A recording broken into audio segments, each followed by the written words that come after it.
Habang papasok ako sa karinderya para mananghalian, narinig ko ang isang pamilyar na halakhak mula sa isang sulok na mesa. Ang anak kong si Jose ay ikinukwento sa kanyang asawang si Maria kung paano niya ako nalinlang para sa isang F200,000 na utang. Kalmado akong lumapit sa kanila at ang anak kong si Jose ay hindi makapagsalita. Isang salita mula sa akin ang nagpabagsak sa kanya. Pero para maintindihan ninyo kung paano ang isang 68 taong gulang na ina ay nagawang wasakin ang kanyang sariling anak sa 3 salita, kailangan kong ikwento ang lahat mula sa simula. Nagsimula ang lahat 6 na buwan bago noon sa isang ordinaryong hapon ng Abril. Ako ay nasa aking bahay, ang bahay na tinirhan ko sa loob ng 30 taon kasama ang asawa ko bago siya namatay, nananahi ng isang barut saya na kulay alak para sa isang kliyente. Ang aking mga kamay ay hindi na gaya ng dati. Lalo akong ginugulo ng rayuma. Pero ako ay patuloy na nananahi dahil ito lang ang alam kong gawin. Ito ang aking buhay, ang aking pagkakakilanlan. Ako ang mananahi sa aming barangay. Dumating si Jose ng hapong iyon na may malaking ngiti. Inay, mayroon akong magandang balita, anya sa bayakap sa akin. Amoy niya ang mamahaling pabango na lagi niyang ginagamit. Ang aking binibili tuwing Pasko kahit kalahati ito ng aking pensyon. Ako'y itataas sa tungkulin sa trabaho. Nagbabalak kaming bumili ni Maria ng mas malaking bahay. Perpekto ang lahat. Napuno ako ng pagmamalaki. Ang aking anak matagumpay, masaya, na may magandang kasal. Iyon ang lahat ng ina ay maaaring hilingin pagkatapos ko siyang palakihin ng mag-isa sa loob ng maraming taon. Pagkatapos ng kanyang ama ay namatay sa atake sa puso noong siya ay 15 taong gulang pa lamang, ako ay nagtrabaho ng doble. Nananahi hanggang dumugo ang aking mga daliri at lumiliban sa pagkain para makapag-aral siya sa isang magandang kolehiyo. Sulit ito. O kaya akala ko. Inay, kailangan ko ng tulong mo sa isang bagay, sabi niya na nakaupo sa tabi ko. Inaasikaso ko ang ilang papeles para mapabuti ang inyong pensyon sa TES. Alam mo naman, lagi akong nag-aalala sa iyo. Gusto ko na magkaroon ka ng mas komportableng pagtanda. Natunaw ang aking puso. Anong maalalahaning anak, naisip ko. Anong swerte ko na may anak akong nag-aalala sa kanyang matandang ina. Kailangan ko lang napirmahan mo ang ilang mga dokumento sa bangko, patuloy niya. Ito ay puro formalidad, mga bagay na may kinalaman sa gobyerno. Alam mo naman kung paano ang burokrasya. Sasamahan kita para hindi ka mag-alala. Ako ay sumang-ayon ng hindi nag-iisip. Bakit ko siya pagdududahan? Siya ang aking anak, dugo ko, ang taong pinagkakatiwalaan ko ng lubos sa mundong ito. Pumunta kami sa bangko ng 3 beses sa loob ng 2 linggo. Sa bawat pagkakataon, si Jose ay may dalang mga papeles na kailangan kong pirmahan, maliliit na letra, mga terminong hindi ko maintindihan, mga numero na nakakalito sa akin. Huwag kang mag-alala, inay. Nerebisa ko na ang lahat. Pumirma ka lamang dito, dito at dito. At ako'y pumirma ng paulit-ulit. Pumirma ako sa bulag na pagtitiwala ng isang ina na naniniwala na ang kanyang anak ay hindi kailanman mananakit sa kanya. Silye, ang clerk sa bangko, ay tumitingin sa akin na may kakaibang ekspresyon sa bawat pagkakataon na pumupunta ako. Ngayon naiintindihan ko na kung bakit. Alam niya. Nakita niya ang mga dokumento. Alam niya kung ano ang ginagawa ng aking anak pero wala siyang sinabi. O siguro sinubukan niya akong sabihan ng isang bagay at ako'y sobrang nabulag ng aking pagtitiwala kaya hindi ako nakinig. Lumipas ang mga linggo. Si Jose ay dumalaw sa akin ng kaunti. Noong siya ay dumalaw, siya ay laging nagmamadali. Marami akong trabaho, inay. Ang promosyon ay ikinababahala ko. Naunawaan ko o nagpapanggap na naunawaan dahil sa kaibuturan, ako ay nakapagsimula ng makaramdam ng isang bagay na kakaiba, isang bagay na hindi ko maipaliwanag. Isang pagkabagabag na gumigising sa akin ng 3 oras ng madaling araw at hindi ako pinapayagang bumalik sa pagtulog. Isang beses ko siyang tinanong, anak, ang mga papeles na aking pinirmahan sa bangko ay handa na ba? Kailan ba mapapabuti ang aking pensyon? Tumingin siya sa akin ng walang pasensya. Ang mga bagay na ito ay nangangailangan ng panahon, inay. Huwag kang mainip. Sasabihan kita kapag ang lahat ay handa na. Ang kanyang tono ay tuyo, matalim. Hindi iyon ang mapagmahal na boses na aking nakasanayan, pero kinumbinsi ko ang sarili ko na siya ina-stress mula sa trabaho. Si Maria ay nagbago rin. Siya ay dumadalaw para uminom ng kape tuwing Huwebes. Kami ay nag-uusap tungkol sa lahat. Kami ay nagtatawanan. Siya ay parang isang anak na babae na hindi ko kailanman nagkaroon. Pero bigla, siya ay huminto sa pagpunta. Siya ay tumigil sa pagsagot sa aking mga tawag. Noong ako'y nakakita sa kanya sa isang pagtitipon ng pamilya, siya ay bahagya akong kinausap. Siya ay malayo, malamig, iniiwasan ang aking tingin.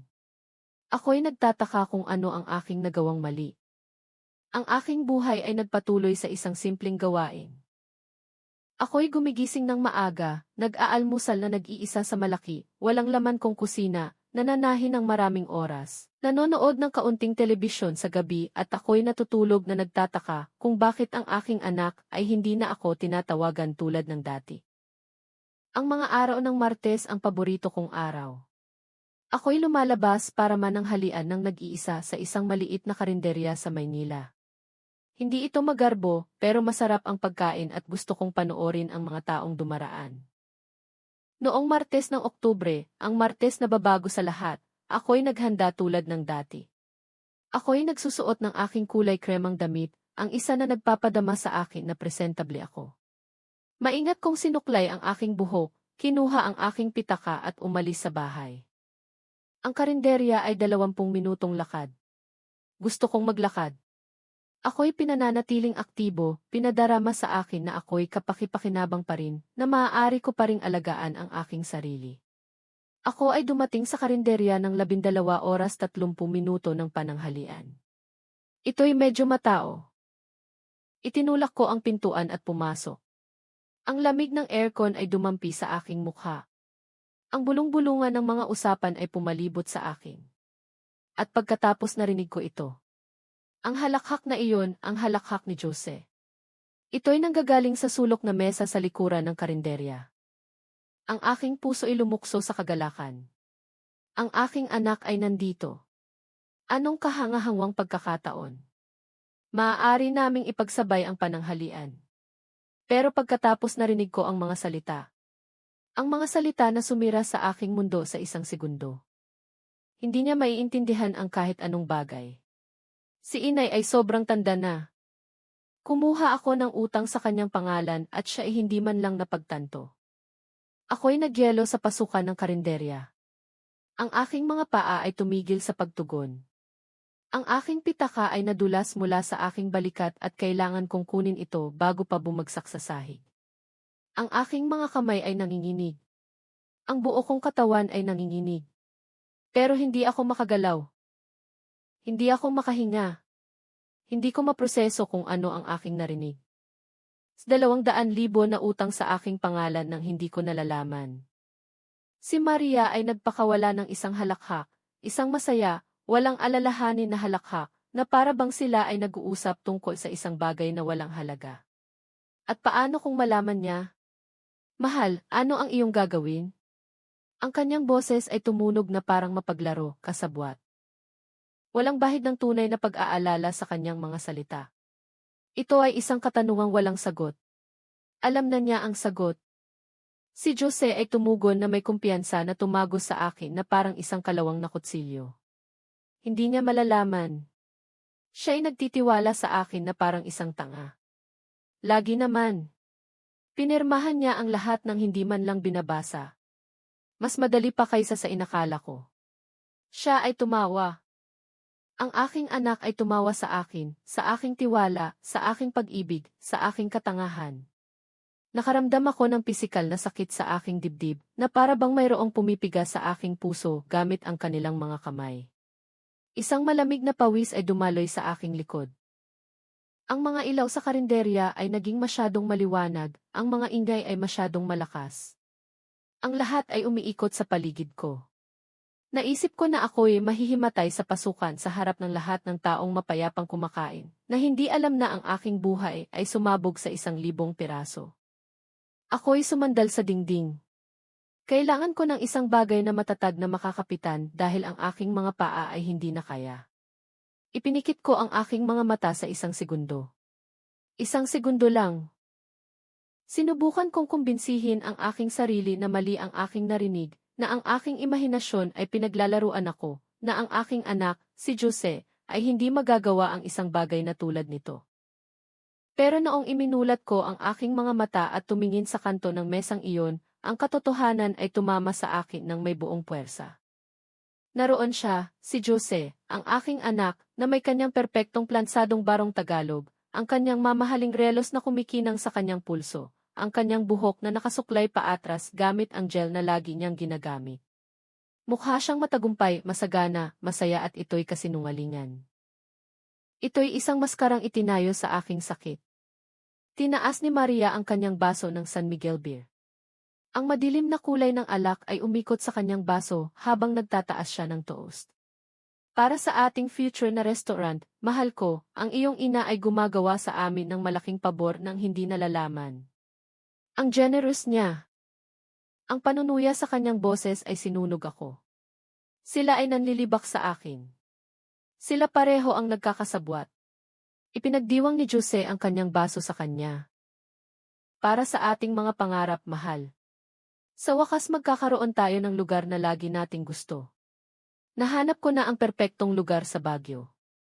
Sa F200,000, sapat ito para sa lahat. Pagre-remodel, gamit, lisensya, lahat. Ang aking isip ay nagtrabaho sa usok ng pagkagulat.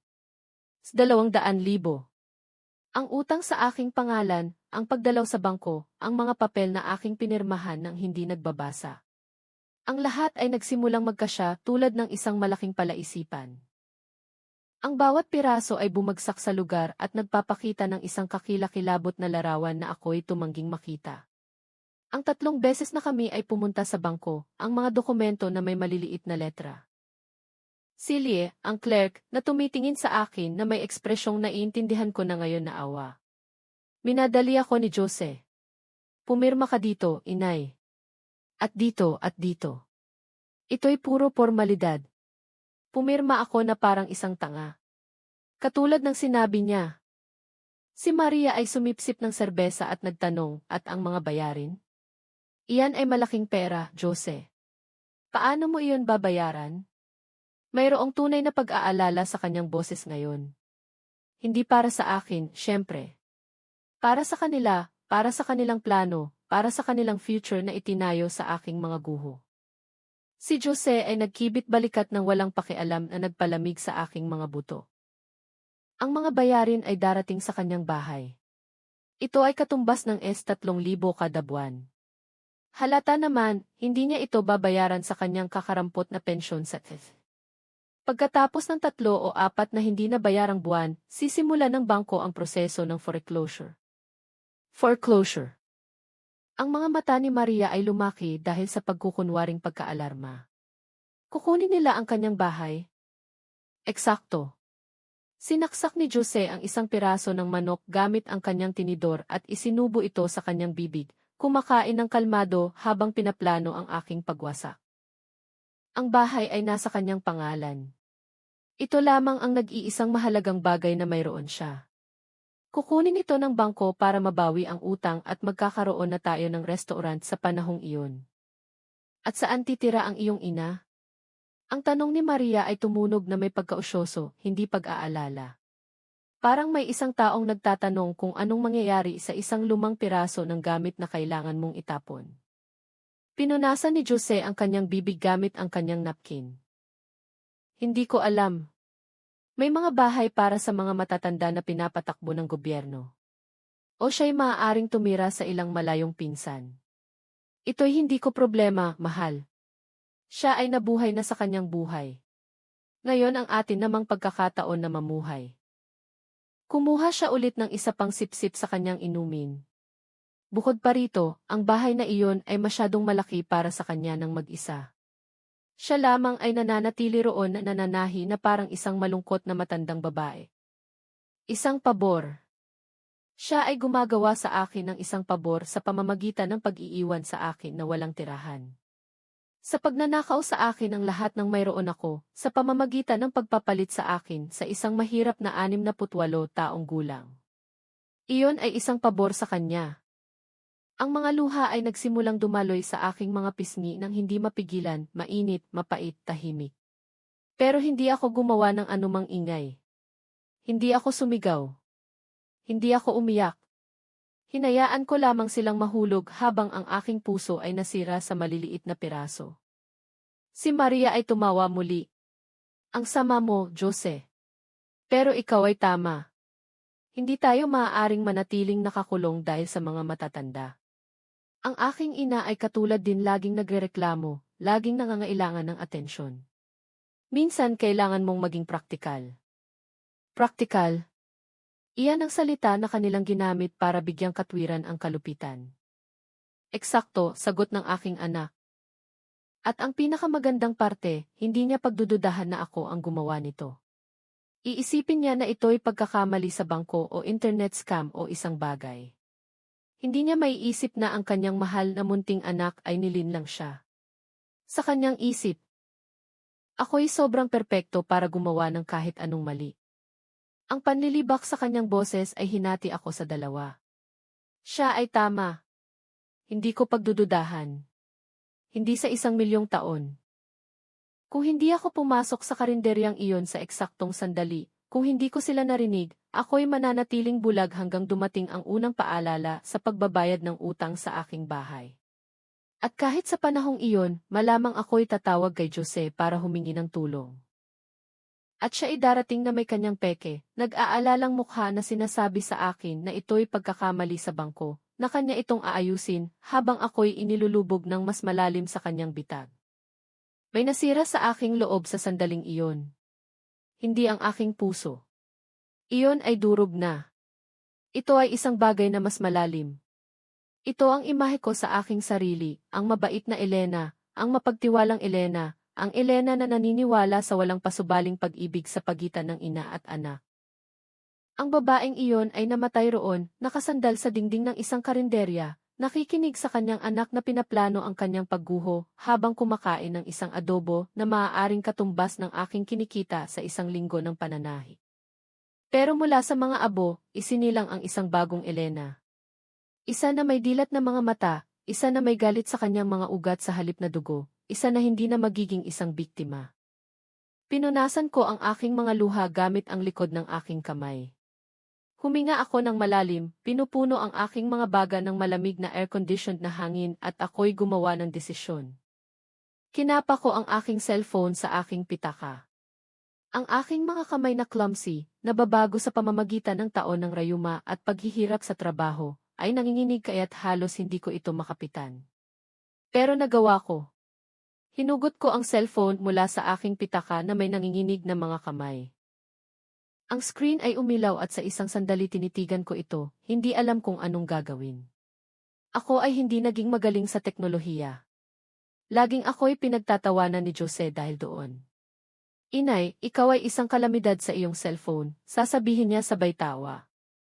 Ngayon, ang teknolohiya na inakala niyang hindi ko kayang pag-aralan ang magiging dahilan ng kanyang pagbagsak. Hinanap ko ang record app ng boses. Tinuruan ako ng apo ko sa pamangkin, ang anak ng pinsan kong si Sarah, kung paano gamitin ito ilang buwan na ang nakararaan. Lola Elena, tingnan mo, itap mo lang ang pulang buton na ito at ito'y nagre-record. Madali lang. Sa panahong iyon, hindi ko naintindihan kung bakit ko kailangang mag-record ng kahit anong bagay. Ngayon alam ko na. Itinap ko ang pulang buton.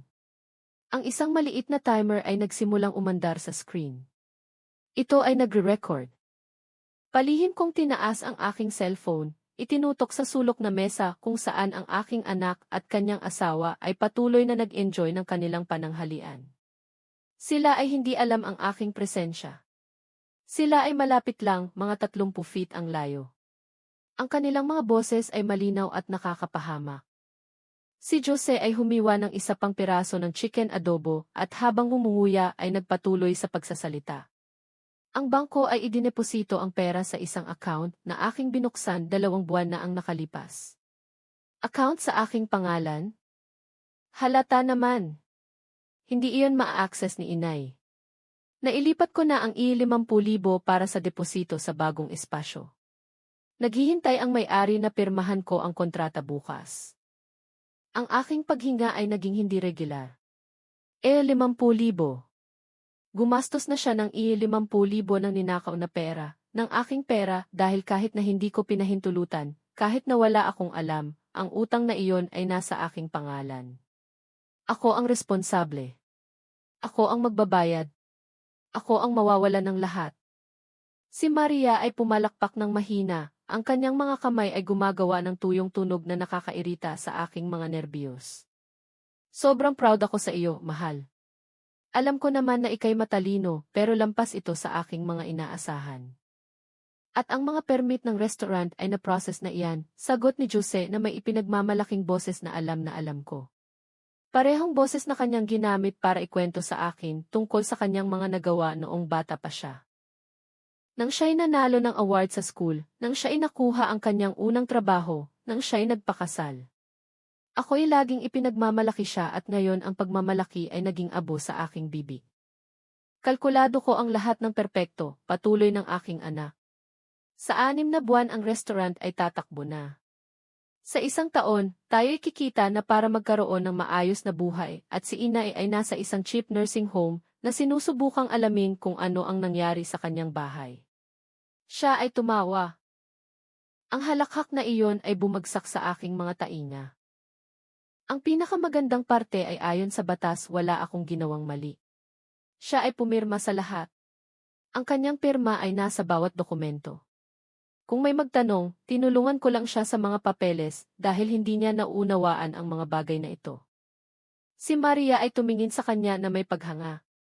Iyong nakakadiring paghanga ng isang taong tumitingin sa taong gumawa ng isang bagay na kahanga-hanga. Ika'y isang henyo, Jose. Isang henyo. Ang iyong ina ay dapat maging proud na pinalaki kanya na maging ganito katalino. Sila ay tumawa ulit. Ang halakhak na iyon, na hindi na tumunog na parang tao sa akin, ay tumunog na parang hiyaw ng mga hayop na nagdiriwang sa ibabaw ng isang patay na bangkay. Ako'y patuloy na nagre-record.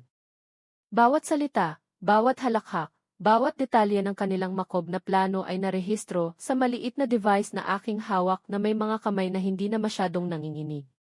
Ang galit ay pumapalit sa takot. Ang determinasyon ay pumapalit sa shock. Hindi ako magiging biktima. Hindi ko hahayaang wasakin ako ng ganito. Paano kung siya'y pumunta sa pulis? Biglang tanong ni Maria at ako'y kinabahan. Sa 1 segundo, akala ko nakita nila ako. Ngunit hindi, siya ay naging maingat lamang na tinatakpan ang lahat ng mga posibilidad. Si Jose ay umiling, ganap na relax. Hindi siya pupunta sa pulis. Una, dahil hindi niya ako pagdududahan. Pangalawa, dahil kahit gawin niya iyon, hindi niya ako ire-report. Ako lamang ang kanyang anak. Ako ay masyado niyang mahal. Mas gugustuhin pa niyang mawala ang lahat kaysa makita ako sa gulo. Siya ay sumipsip ng kanyang inumin. Kilala ko siya ng mas magaling kaysa sa kahit anong tao. Siya ay mahina. Lagi naman. Iyan ang dahilan kung bakit napakadali siyang manipulahin. Mahina. Tinawag niya akong mahina. Ako na nagtrabaho hanggang ang aking mga kamay ay magkasugat-sugat para ibigay sa kanya ang lahat. Ako na lumiban sa pagkain ng maraming beses para may pananghalian siya para sa school. Ako na nagtahi ng damit araw at gabi para mabayaran ang kanyang kolehiyo. Mahina. Ang salitang iyon ay umalingaw-ngao sa aking isipan na parang isang sirang kampana. Bukod pa rito, dagdag ni Jose na pinupunasan ang kanyang bibig gamit ang kanyang napkin. Siya ay matanda na. Siya ay 68 na taong gulang. Gaano na lang kaya ang natitira sa kanya? 10 taon, 15? Kung siya'y maswerte, hindi niya gagastusin ang taon na nakikipaglaban sa akin. Siya'y tatanggapin ang nangyari at magpapatuloy. Lagi naman siyang ganoon, masunurin.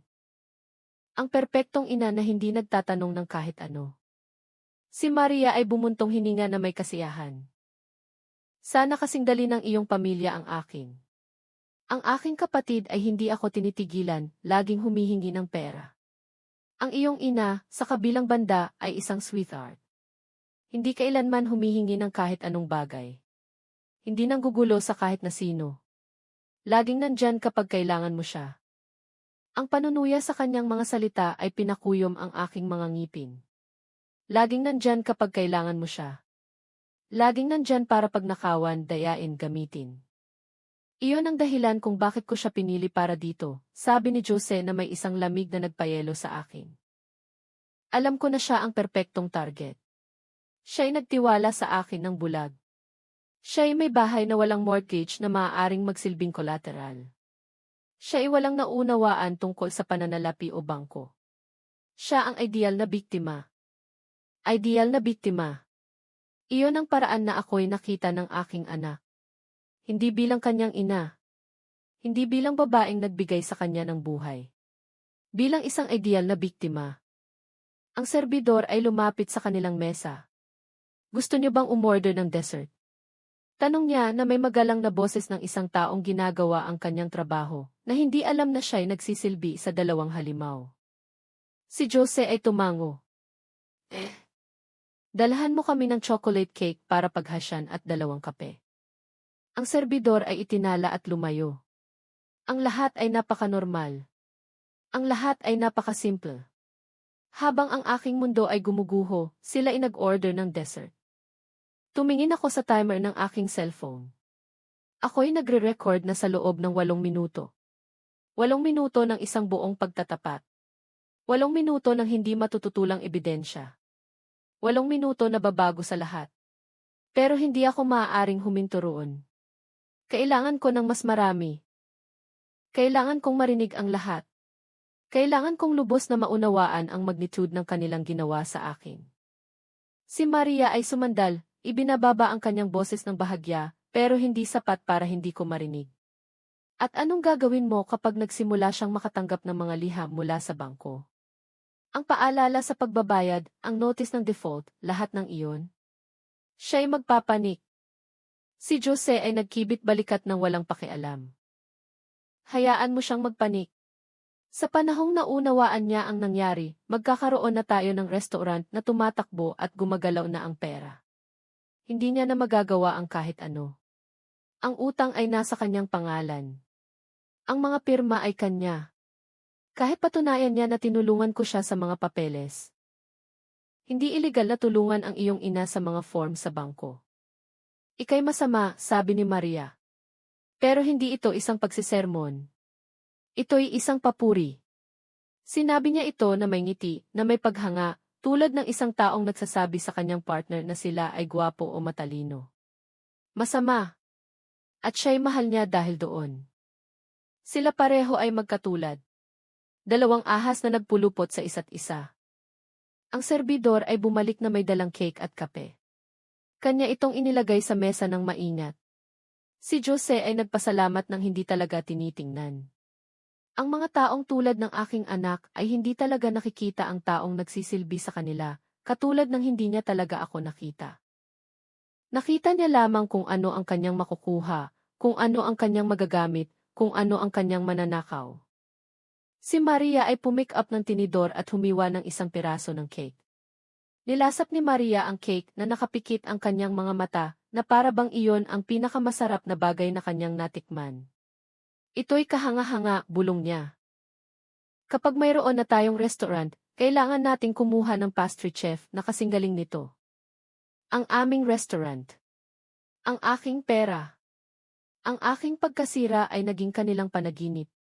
Si Jose ay tumango habang umiinom ng kanyang kape. Mayroon na akong planong lahat.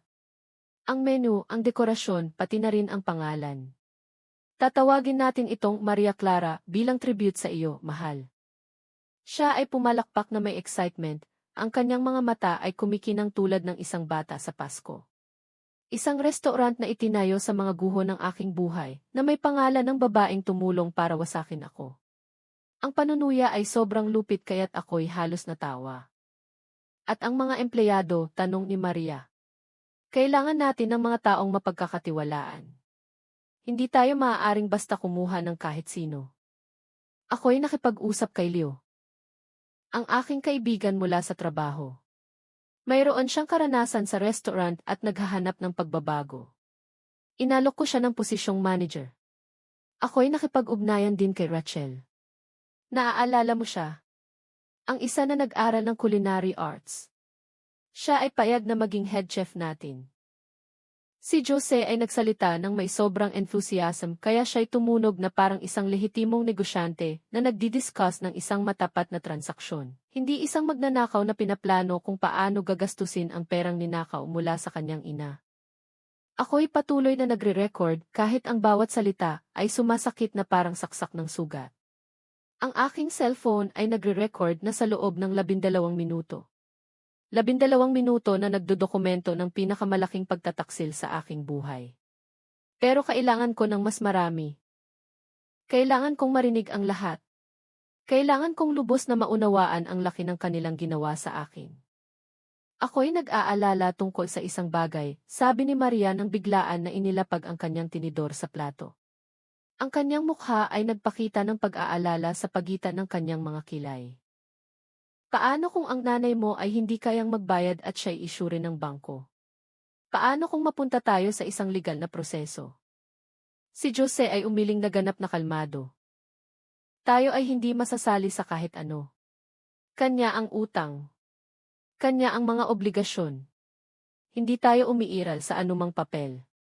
Ako lamang ang sumama sa kanya sa bangko. Wala nang iba. Kung may magtanong, sasabihin ko na gusto niya ng pera para iparemodel ang kanyang bahay o para sa isang biyahe. Kahit anong dahilan. Walang paraan para iugnay tayo dito. Pero ang pera, kung sila'y mag-imbestiga, makikita nila na ika'y nakatanggap ng S200,000 mula sa